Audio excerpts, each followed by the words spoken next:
What up, y'all? It's Coffee back at it, and man, ain't this some ish right here, man? 6ix9ine arrested, back in federal custody, and I don't know how much time he's looking at, but it ain't looking too good for him. But he'll probably be in the most comfortable of PCs, or maybe not. You know what I mean? We was talking about that earlier with YSL Woody, man, and that close call he had. Like, not all these rats and snitches get the great treatment from the authorities the way a lot of people might think. Like, yeah, they knock off what time they can for telling, but a lot of times, man, when they can't deliver more info or be a valuable informant or for whatever reason, they might ish on them, the authorities, the feds, or they just will pimp you for what info they can and give you what break they can and take the opportunity when they get it to pluck you over, you know what I mean? But at the same time, there is them informants that really were tight with certain federal agents and ish and police and stuff like that. It goes both ways, but 6ix9ine is a pure dickhead, man. Like, dude's a goofball. Everyone's always known he's been a goofy.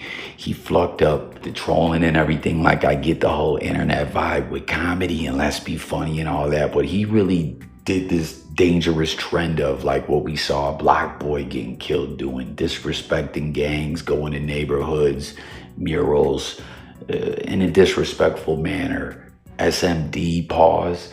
Your mother can't S my D, pause. Like, just he's a clown and a lame, this we know, but he also brought this real negative energy, man, that other individuals out there followed that trend, you know what I mean? Because we know the blogosphere poisoning the mind of the youth like a motherfucker these days. They get caught up in this ish thinking that they're these characters they see online and they're living in a fantasy land. And there's a lot of motherfuckers, like I said, that probably went the Block Boy route doing this goofball ish and got hurt. It's just all bad. It's a cycle of sickness and lameness. But peep it, man.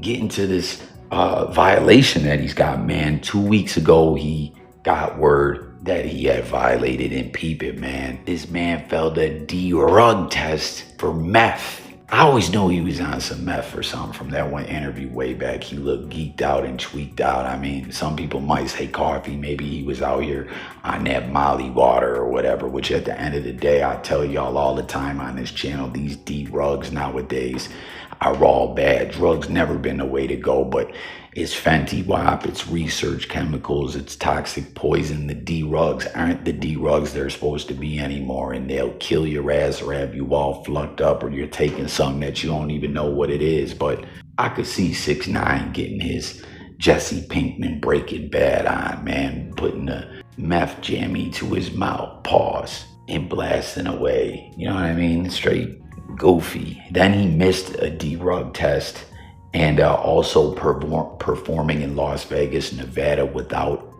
permission from his federal probation officer. And we saw BG get snatched up for that as well. But if y'all remember, when BG went to court, he got his lawyer fought it, and he's still here. He's still doing his thing, and it's all good money. Listen to what a dumbass 6ix9ine is. Same situation. He's notified a couple weeks ago, hey, you flucked up, you're gonna have to come to court in a couple weeks to go to court. This dumb bastard, instead of minding his P's and Q's and getting with his lawyer, making sure his lawyer's paid up and putting a good strategy together, the dumb bastard comes an hour late for court, to the point where the judge is sending marshals out. Go find this goofy tattoo on his face, rainbow haired ass clown.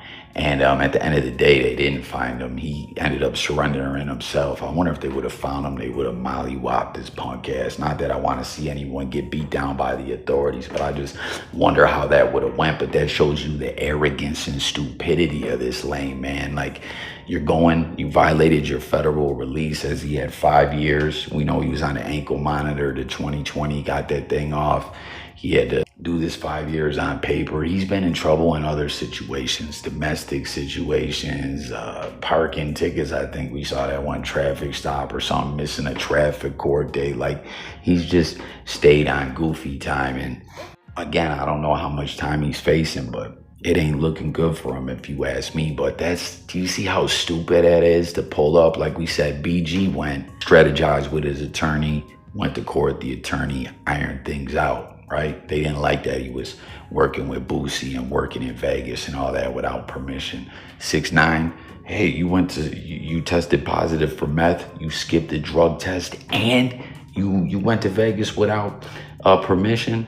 Oh, let me show up late as fuck to the judge, got the marshals out looking for me, and then I pull up in there like I can't believe the audacity of this dumb bastard. And I'm imagining, when judges get personally disrespected like that, they're gonna throw the book at you. They ain't gonna go easy on you. So I'm sure he could be looking at possibly getting maxed out again. I don't know how much time that is, what he's looking at. We know originally this was that Treyway Rico. He was facing a possible 47 jump-offs in life and cooperated for 47 jump-offs in prison. And I think some of the other Codys were facing life, but he cooperated, and I don't know, he ain't been keeping it together or whatever. We saw him beat people out of streaming deals and just all bad, man. Like, you peep the way the dude moves. He's a goofball. Again, he had his run, he had his wave, but that's been over. So whatever the max he's looking at, like I said, I bet you the judge throws the book at him. Let me know what y'all think. Unless they take pity on him on some, oh, I'm a poor little D-rug addict testing positive for meth, and get him in a program. But like I said, when you pull up late for court and disrespect the judge like that, it ain't looking too good for you. Congratulations on the record deal. I mean, that is huge. It's not a record deal. I think that's what people. It's a exclusive tour deal that I'm doing in Mexico, South America, and Central America, South America, United States, and Mexico. Like the exclusivity deal.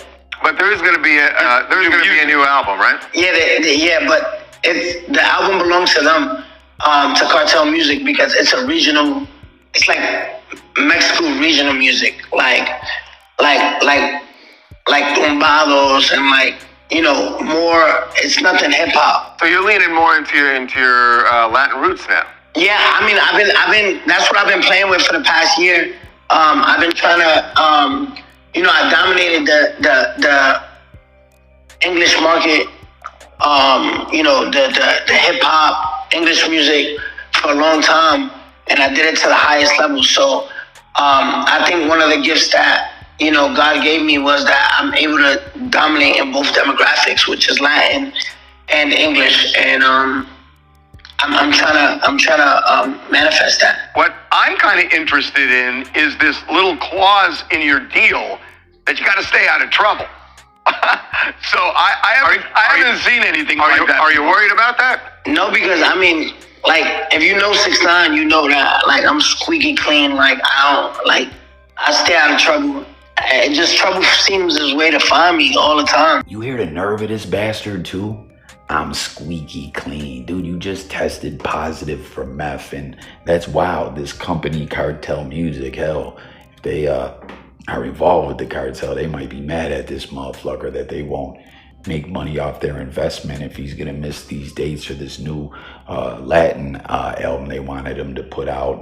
But maybe that's the reason they had the clause, because they knew what it was. Because let's keep it real, when 6ix9ine came home, he didn't have the momentum he had, originally. He dropped the gooba and haha red emoji on his face, I don't care, or whatever. Like, it had its moment, but people weren't impressed no more. They were sick of the 6ix9ine shtick and have been for quite some time. And if I'm not mistaken, I think the album flopped, and they were doing fake numbers, trying to run it up with fake botted views and shit like that. Like, he's just a goofy, like I said in the beginning of this video, or maybe it was someone else I was talking to.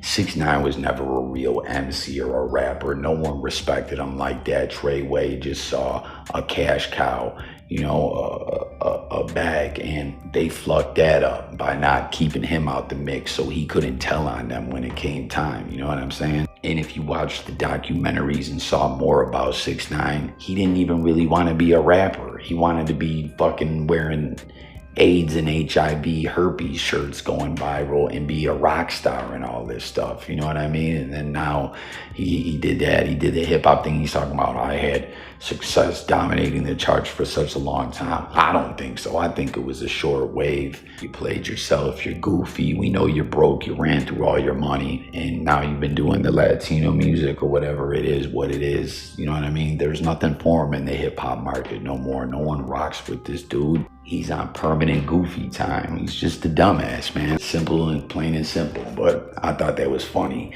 I'm squeaky clean. Man, you's a fucking tweaker and everyone knows it. You just tested positive for meth. But hit the comments. Let me know your thoughts.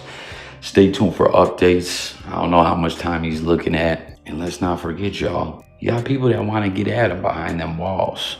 Will he be in cushy, PC, and safe? Sometimes people ain't even safe in PC. I don't know. We'll have to wait and see what it's going to be. So hit the button, subscribe. I'll catch y'all in the next one. Peace.